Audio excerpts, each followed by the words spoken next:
Okay. All right. So, Bella. I'm gonna be honest about this.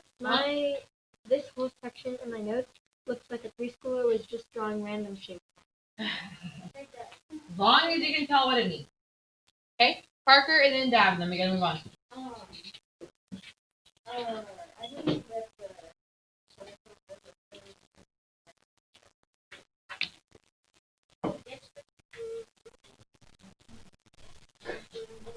This one? Okay.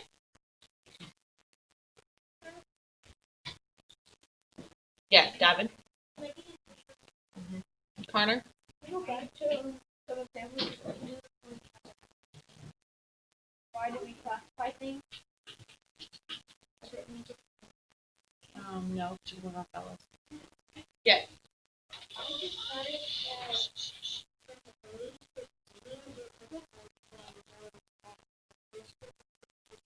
Yeah? Good point. Sophie said, I just noticed that from A to D, it gets smaller every time. District is big, then school, then classroom, then grade level, then notebook, then subject, or whatever it is, right? The same thing happens with classification. You take all the animals, right? Then we talk about, then from there we go to just vertebrate. Then we go to just mammal. Then we go to just rodents. Then we go to just the mouse, etc. Okay?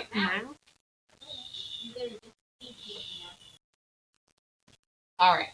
So, the key concept. Organisms can be classified based on physical similarities. Organisms can be classified based on physical similarities. Okay? So, if we took this organism, for example, okay, let's say it was a, excuse me. Whew. Excuse me. Let's say this was a new organism. Oh. Let's say this was a new organism, okay? And we wanted to figure out what it is, how to classify it. First thing we would do is look at its cells under a microscope. We would say, does it have a nucleus or not? If it does, we're going to classify it with the eukaryotic organisms. If it does not, we'll classify it with the prokaryotic organisms. Okay?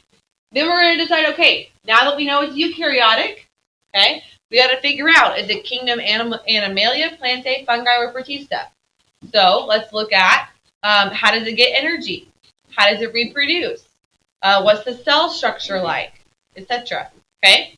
Then from there we talk about, okay, it goes into kingdom Animalia. Then we say, okay, does it have a backbone or not a backbone? Okay, it has a backbone. Then we look at, okay, well, which class is it? Well, is it does it have fur on the outside of its body? Is it slimy and scaly? Is it smooth and wet? Is it dry and scaly? Okay, does it have feathers? Well, this one's dry and scaly, so to go in the reptiles. Okay, then we keep going from there. Now, by definition, to sort according to specific characteristics is to classify something.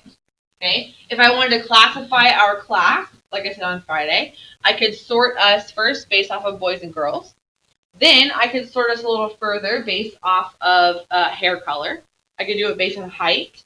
I could do it based on birth month. Okay, lots of different characteristics that I could use to classify.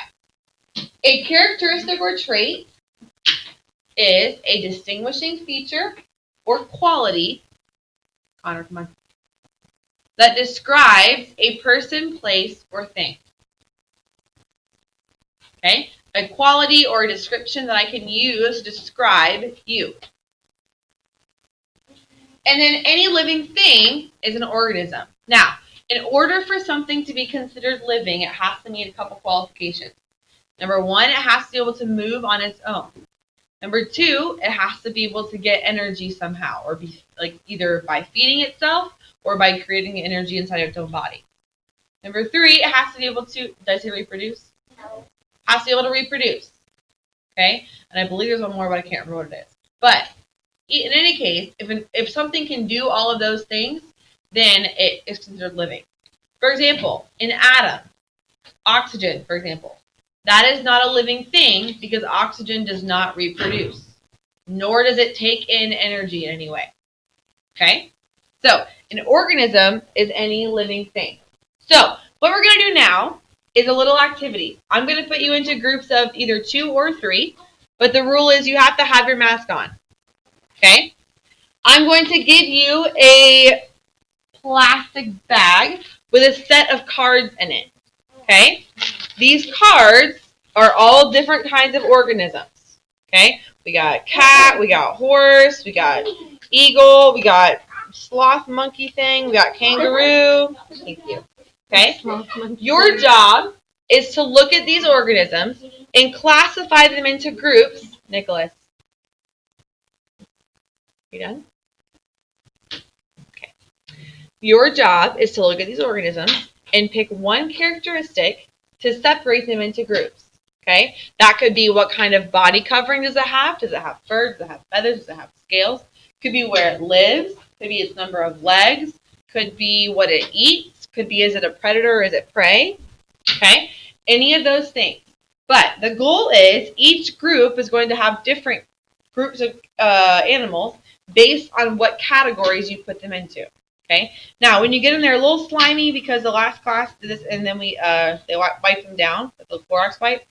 So they're not like, they're germ free. They just have Clorox still on them. Okay? So once you get them, I'm going to give you 5 minutes in your groups to sort them into groups based on one category. Then we're going to share quickly, and then we'll come back together. Depending on how much time we have left, we may sort them again. I may have you shuffle them up and then resort them on a different characteristic, but we'll see. Okay? But I'm going to pick your groups. Are these really important? Okay, yes. Well, are we going to be sitting like at one person's One desk. Yes, you'll move the chair. Caleb?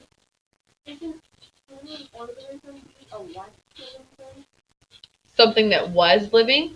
That would be a dead organism, but yes. At one time it was an organism. Mm-hmm. Ethan? Well, I'm assuming it was, but was that picture of that animal that we were looking at, was that a real animal, or did they like mix it with other animals? No, it's real. Okay. What was it? Yeah, Landon?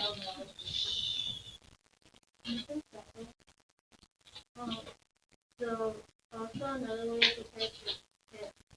organize characters is we spoke in the country from the United States, representatives of Hong Kong, representatives from the state, and representatives of the city, representatives of home, and representatives of Very good. That's true too. All right, I'm going to pause the recording so we can do the activity, and then we'll pick back up when we finish with the notes.